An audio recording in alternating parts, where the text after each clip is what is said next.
Hello and welcome back to the Karma Stories podcast. I'm Rob and I hope you are having a wonderful day today.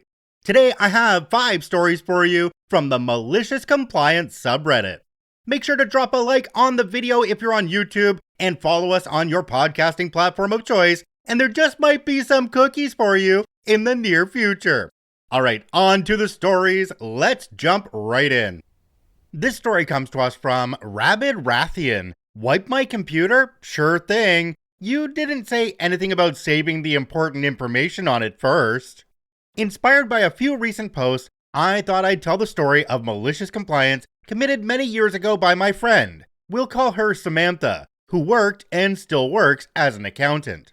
She wasn't a manager or anything, but she had been there for more than 5 years and basically knew so much about how the place ran that she really was a manager in all but title. Samantha was told that she would be stepping down to a lower position and therefore lower pay for operational and restructuring reasons, but it was really so that the boss's daughter could replace her.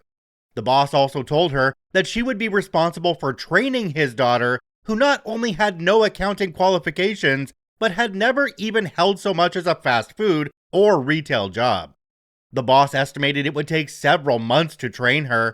What went unsaid was the fact that Samantha would inevitably be given the boot altogether as soon as her replacement was somewhat competent. So at this point, she knew her days there were numbered.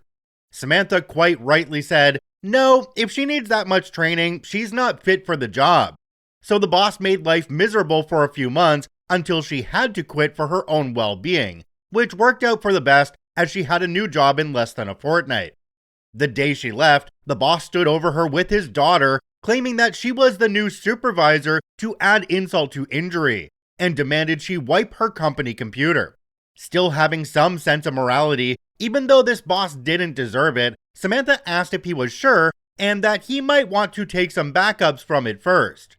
Before she could finish speaking, he yelled over her to just get on with it and wipe it clean. She shrugged and did as she was told. What the boss didn't realize or had forgotten was Samantha had been instructed by him to create social media accounts and pages on various platforms for their accounting company's branch several years earlier, but that because the boss was anal and paranoid and didn't want them linked to any of their official company emails for some reason, he told her to set them up with her own email account and manage their social media promotion posts in her own name. Not wanting to do that, she created a new email account through Outlook or whatever and used that instead to set up the accounts on Facebook, Instagram, etc. Boss called her in a panic about a week after Samantha had quit because his daughter had tried to access the Facebook account so they could post some advertising in the lead up to tax time, but couldn't even log in. Samantha said she no longer had the details of the login credentials and passwords and couldn't help him. He said, "You must have written them down somewhere." She replied, "Yes, they were in a notepad document on the desktop of my computer." The computer that had been wiped the day she left the company. OP added an edit down at the bottom. It says, edit for the comments asking for further fallout. Apparently after a few months with the boss's daughter supervising, he was forced to rehire someone else to do the job because, as Samantha had tried to tell him, his daughter was woefully inadequate for the position and had no idea what she was doing. Not sure if there were any tangible consequences for that, aside from the hassle and expense of hiring someone new, but at the very least, it would have been inconvenient for him. Jumping down to the comment section on this one, we have one from a user called I Don't Want to Sign In. It says, Samantha standing up for herself in the face of blatant nepotism is a wonderful thing. Samantha, you rock. And that's exactly what should happen when this crap goes down. Great malicious compliance story to boot. Another commenter down below called Furtive Fox 88 said, forgot password? No problem. We sent a reset link to the email account that you can't access either. Opie responded to this one and said, I like to imagine their souls leaving their body as they realized this was exactly what would be happening. In your workplace, if you realize that all of a sudden you're tasked with training your replacement, then find another job very quickly. And then, maybe have some fun with that training. Teach them the wrong ways to do some things, but make sure it sounds like it's right. Make sure that they know how to do everything you did, just make it 3 times longer, or something like that. There's a lot of fun ways that you could play around with this one. But as soon as you have that other job, you don't owe anything to your current workplace. Get out of there. Bye-bye. Have a great day. This story comes to us from Norziak, some malicious railroad compliance. Train driver here somewhere in Europe. I recently remembered a case of malicious compliance I was involved in years ago. During a typical early shift, we were usually driven from our depot to the train yard by a van. This yard was rather large, stretching for kilometers with countless tracks. Every day, each and every train set and locomotive goes through a thorough inspection, with safety systems and brakes being extensively tested. And we take these tests very seriously. If the excrement were to hit the fan, we would be in the front row quite literally.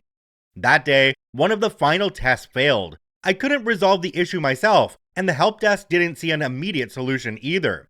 So I called dispatch for instructions. Meanwhile, we were about 20 minutes away from the time I was supposed to leave.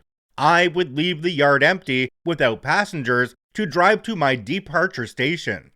Hello, train 1234 here. I'm experiencing technical issues and cannot depart from the yard. Okay, fine. We have a spare on track L7. You can take that one. So I started walking there. L7 was about a 15-minute walk away from where I was standing. When I arrived there, 5 minutes before the intended departure time, I saw that this train hadn't been used for several days. The brakes, doors, and pantographs of a train all operate on air pressure. Since this train had been stationary for so long, the air reservoirs were completely empty. It would take at least 10 minutes just to start the preparation process, which itself would take at least another 20 minutes.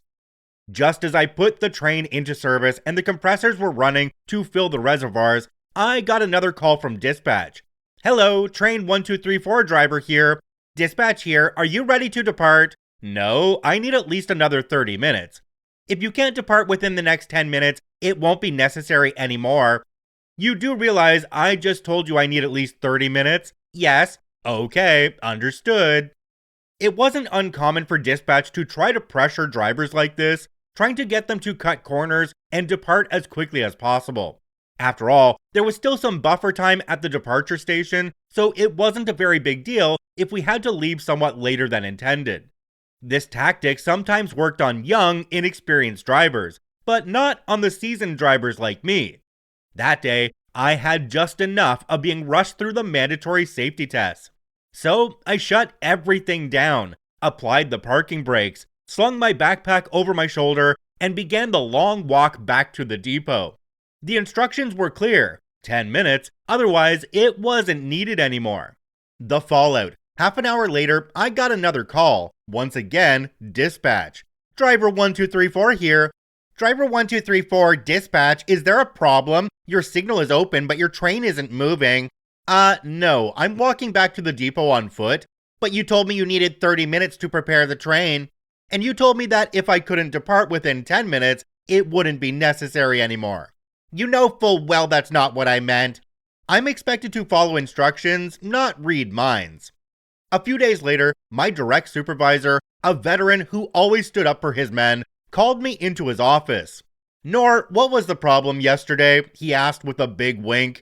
I honestly don't understand it myself. I was told that if I couldn't depart within 10 minutes, it wouldn't be necessary anymore. I needed at least 30 minutes, so I drew my own conclusions. Big wink in return. Dispatch says since all calls are recorded, we can easily find out what dispatch told me. Long story short, I never heard anything about it again. For the next few weeks, dispatch was noticeably more cautious when trying to rush me and my colleagues. But of course, it didn't take long before they fell back into their old habits. Jumping down to the comment section on this one, we have one from a user called Snickers Cowboy. It says, all fun and games until a major incident is caused by cutting corners. Hats off to UOP for standing your ground. Another commenter down below called Lurig Alban said, as a fellow train driver, I salute your adherence to safety protocols. We all know who would have been blamed if something happened and you would have cut any corners. And it wouldn't have been the dispatcher. These safety procedures on trains, which are heavy and don't stop quickly, are designed to save lives. So anybody messing with that and wanting you to cut corners on that, they don't belong in that industry at all, especially a dispatcher, someone who is supposed to be organizing all of these train drivers. It just doesn't make sense to me. Fire that person as quickly as you can. Get somebody in there who understands how that industry works and that safety procedures save lives. This story comes to us from Caltastic84. Shut my mouth and do what I was told? Absolutely. When I was in college, I worked as a baker for a well-known regional bagel and sandwich chain. At some point, an assistant manager transferred to my store who was the stereotypical petty, power-tripping, ridiculous manager you find in this type of job. Her specialty was yelling at and berating employees in front of customers. I will never not believe that she enjoyed publicly humiliating people. It was tolerable until I agreed to cover a shift at the store she transferred from. Someone there asked me what I thought of her. I thought I was careful, as I just commented that she had very high expectations, which were hard for some people to meet. Understatement of the year. Well, this lovely person passed this back to her, which shot me to the top of her crap list. What followed was a series of write-ups for egregious violations like missing some seeds when mopping the floor or not emptying a garbage can that had a single paper towel in it. Luckily for me, I was one of the few people there certified to run the ovens. My opportunity for malicious compliance came one Saturday lunchtime when a charter bus pulled up. I'd seen this before and knew that a bus full of people buying sandwiches is equivalent to 2 to 3 people bringing bagels to work. Barely a blip compared to morning rush.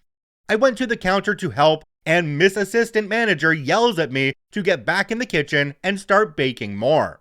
I tried to tell her we were fine, but as soon as I opened my mouth, she yelled, "Shut your mouth, do what I told you, and don't stop baking until I say stop." Two important things to know is that first, when I took my certification test, they told me I passed it with the second fastest time on record for the local franchise. The second thing is that the ovens were adjustable. You could turn up the heat to speed up the cooking process. I went back to the baking area, cranked up the oven, and baked as fast as I possibly could. The ovens had 8 shelves, holding about 48 bagels each. Eventually, I had them all filled up, and was only gated by how fast they could cook, and I could send them up front. Miss Assistant Manager was down at the register this whole time, and was not paying attention to stock levels in the bagel bins. I kept bringing out shelf after shelf. At one point, the bins were overflowing, so I had to start putting them in extra bins we kept in the back. Once those were full, I started putting them on metal trays. The crowd finally died down, and Miss Assistant Manager finally looks at the bagel bins and realizes she never told me to stop. She asked me if there was anything still baking, and I informed her that every shelf was full. She lost it and started yelling that I was getting fired, until multiple people pointed out that I just did exactly what she asked. The store manager ended up coming in, and pretty much everyone told them the exact same story. Miss Assistant Manager had to bag up the mountains of excess bagels and drive them to all the other stores in the area so that they wouldn't go to waste. Even after all that, we still exceeded the allowed wastage for the day, and she was reprimanded. She still yelled at everyone after that, but she was at least more careful in her wording. Jumping down to the comment section on this one, we have one from a user called Still Not Elf. It says, "Sounds like she's got the same managerial skills as the hole in the middle of a bagel." Also, I'm very interested in an oven where you can go hotter to make things cook faster. What other foods does that work on? Another commenter down below called Rodeo Industry Baby said, "I always praise in public, punish in private. Sometimes things need addressed. Nobody else needs to know about it. Do a great job and I will tell the world. I never understood petty tyrant managers. They just make their job harder." Right at the beginning of this story, OP said that the assistant manager's specialty was yelling at and berating employees in front of customers. Yeah, that is not the kind of manager that you want. I had one of those one time. You guys have heard about him many times on here, and all I'm gonna say about him is, screw you, Rick, screw you. The best thing you can do with that kind of manager is anytime they do something wrong, try and call them out in front of people as well. Or if that doesn't work, just go above their head and report them to the managers above them, which didn't work in my case because Rick's boss was somebody he had worked with for 26 years. Think about that for a second. These guys were like this, right? They were together 26 years, area manager, store manager, and there was just no way around that. So it was a lose-lose situation. So let's extend this one a little bit today and let's say, screw you, Rick, and screw you, Tony. All right. This story comes to us from Cynical Mage, Bakery Catastrophe. To preface this, I'll explain how the bakery worked. Each day we had a baking plan. Based on sales figures, etc., head office generated that plan. Come afternoon time, said plan would also tell you how many of each item you should have available. So if you had 10, the plan stated 23, you would have to bake 13. Enter our new fledgling area manager. He decides that, actually, the bakers need to bake whatever the full amount for the afternoon says. Now, I tried to warn him. I begged the store manager. I knew what would happen, but orders are orders. I was thoroughly bollocked and told to do my job.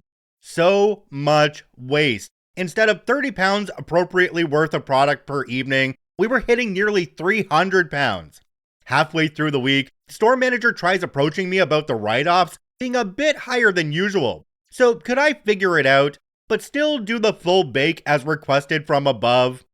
After a week, area manager and store manager both broke and admitted I was right, and they had to take their own bollocking from head office. Jumping down to the comments on this one, we have one from a user called Velvet42. It says, how can someone be in any kind of retail management and not understand how a par level works? You know, never mind. I worked in retail long enough that I should know better than to ask that question, laugh out loud. OP responded and said, you want to know the real beauty? This brand new area manager had zero retail experience. He came straight from university. His qualifications lifted him over and above the hierarchy, on paper at least. What we got was a fresh-faced 22-year-old that hadn't even had a part-time job of any description. Another commenter down below called CHMath80 said, seen this sort of thing a lot. Used to get boxes of bagels delivered to the supermarket, sometimes 30 boxes, different varieties, 8 bagels to a box. There might be 15 to 20 boxes left unsold by the best before date. Occasionally, the delivery guy would turn up and we would give him more boxes of returns than he was delivering of new stock. This went on for a couple of years. We didn't care because they were sale or return, but it was obviously very wasteful. And I had to wonder how they managed to stay in business.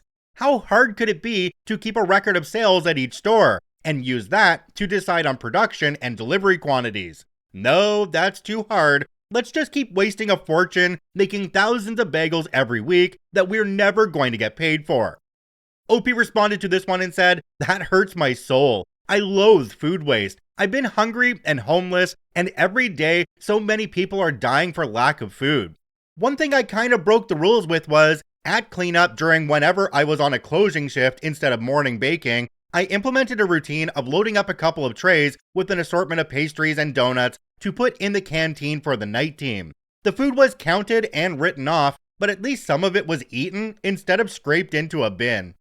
A lot of bagel shops, donut shops, coffee shops have tons of waste at the end of the day. When I was quite a bit younger, we used to make it a thing of going around to the back of the Tim Hortons locations in the town I grew up in because they'd always put them out in a big barrel behind the store, and it was feast time for anybody who showed up there. They weren't bad, they weren't covered in anything, they didn't toss them in the garbage bin, they were just in a big barrel. So if you took the ones from the middle that hadn't touched the outside of the barrel, it was good eating. Besides, it was going to pig feed anyway, so I could be a bit of a pig, right? This story comes to us from Dan14, Malicious Compliance in the 1930s. Here's a story that was passed down to me by my mom. My mom's great uncle survived polio as a child in the early 1900s, but his lack of physical ability drove him to books and learning. He did very well academically and graduated with honors from a prestigious university. My mom has his diploma, his grade sheets, and even a personal letter of recommendation from the university president. Despite his physical disabilities, he went on to become an accomplished high school teacher. After many years of successful teaching, the administration began to enforce a policy that all teachers must be certified and pass a teaching exam. He agreed to take the test, but he was so insulted that they would question his academic qualifications that he threw in a little malicious compliance. He answered all the questions in Latin. Since no one on the staff could read his answers, they just dropped the issue, and he was allowed to continue his teaching. Jumping down to the comment section on this one, we have one from a user called Bonnie Sue 1948. It says, I had an English teacher in high school who survived polio. I could totally see him doing this, except he would have written it out in Middle English. So are we saying that back in the 1930s in a school setting, nobody there was able to read Latin? Does that kind of sound to you guys like maybe the teachers should have been going back to school? Because I'm pretty sure that Latin was a very common thing back in the 30s. If you enjoy daily Reddit stories, I encourage you to follow and add us to your favorites on whichever podcasting platform you enjoy the most. And if you're watching and listening on YouTube, please hit that subscribe button and drop a like on the video. It really helps us out. I thank you for watching and listening. I hope you have a wonderful day, and we'll see you tomorrow. What went unsaid was the fact that Samantha would inevitably be... What went unsaid was the fact that Samantha would be inevitably given the boot altogether as soon as her replacement was somewhat